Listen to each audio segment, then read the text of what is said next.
بسم اللہ الرحمن الرحیم الحمد للہ والصلاة والسلام علی اہلہا اما بعد فقد قال اللہ سبحانہ وتعالی بسم اللہ الرحمن الرحیم یا ایہا الذین آمنوا کتب علیکم الصیام کما کتب علی الذین من قبلکم لعلکم تتقون صلوات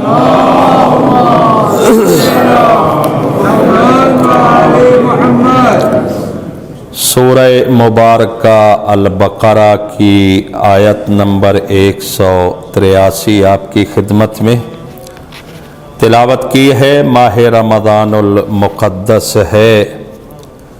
یہ وہ مہینہ ہے جس کی نسبت خدا کی طرف سے ہے اور خالق نے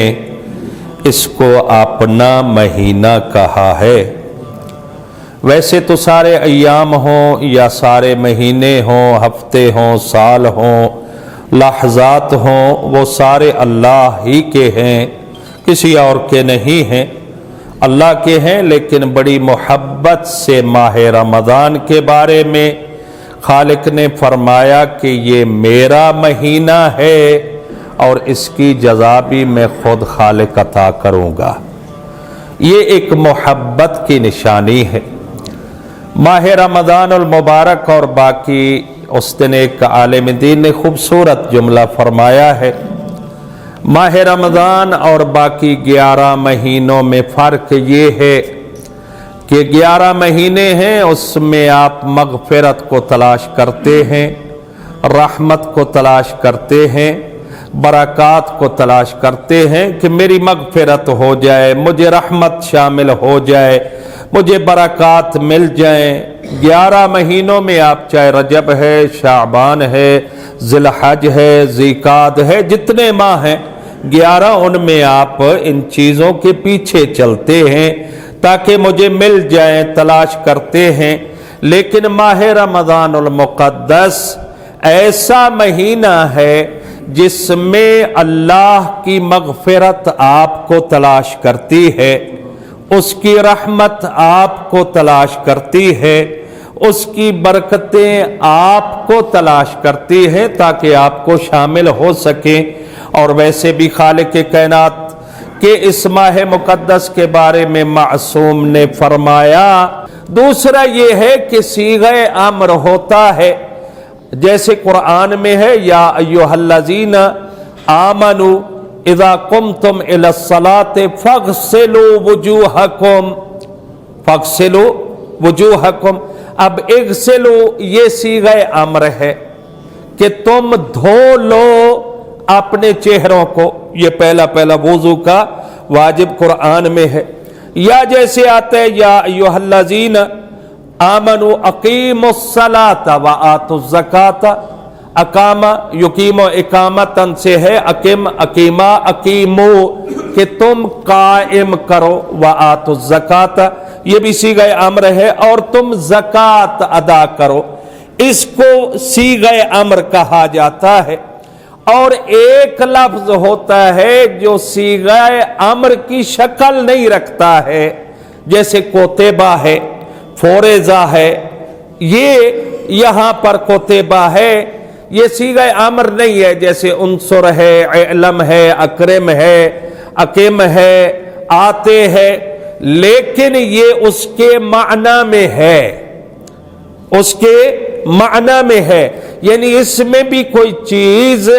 بندوں سے طلب کی جا رہی ہے، اور طلب کرنے والا وہ عامر، وہ خالق ہے، وہ مہربان اللہ ہے۔ کیا کہہ رہا ہے؟ کتب علیکم،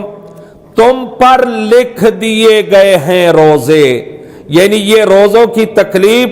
تم پر عائد ہو چکی ہے، تم پر واجب ہو چکے ہیں، گویا خالق کی طرف سے یہ تم سے ان کی ادائیگی طلب کی جا رہی ہے۔ اور پھر کہا جا رہا ہے صرف یہ نہیں ہے